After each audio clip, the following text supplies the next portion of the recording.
Hi there. I'm sure some of you are wondering why I got into real estate, and it's a very important question to answer. So hopefully you guys get a good understanding from this video. Um, and I have a story to tie with this. Back in 2005, when I was a college student, I was actually in pre-med. I was trying to apply to get into medical school, and I had some friends that were lenders, and they were doing well for themselves, and they called me up and said, "Hey, Josué, you should buy a house right now, even though you're a college student.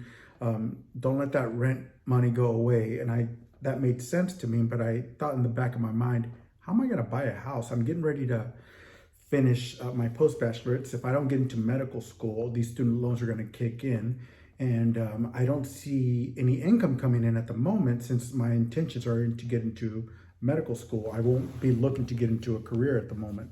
They're like, "Yeah, don't worry about it. We'll get you qualified." I'm like, huh. Yeah, it's called income-based stated income. And I was like, that just doesn't sound right. If I don't have the income right now, how are they going to get me qualified?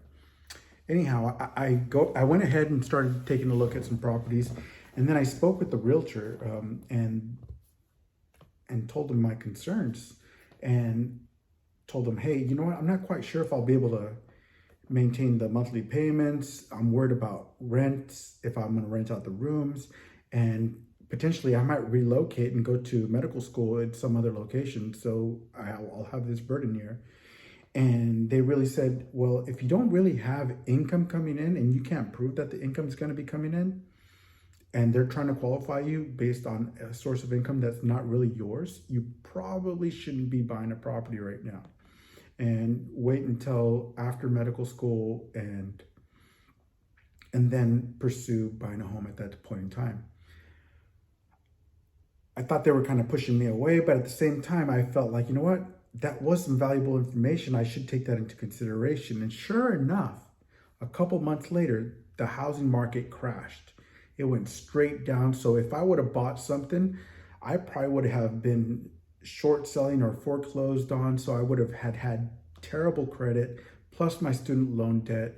And I was like, you know what? I started investigating too all the debt that could have been coming in, and I looked at my what the cost of living and the cost of medical school would have been, and I said, you know what? No, I don't want to take on that burden. What is it that I can do to still service and help people? So I decided to start investigating and see if I could become a realtor and see if I can become of service in that way and help the local community.